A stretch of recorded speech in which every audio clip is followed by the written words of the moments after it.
Lase vabaks kõik see, mida sa täna enam ei valiks.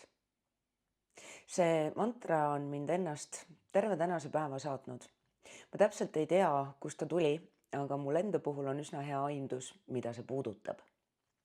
Ja mul tekkis kuidagi hästi tugev tunne, et mine sa tea, äkki mul on vaja seda sulle ka vahendada. Lase vabaks kõik see, mida sa täna enam oma ellu ei valiks. Ja vaata, mis saab.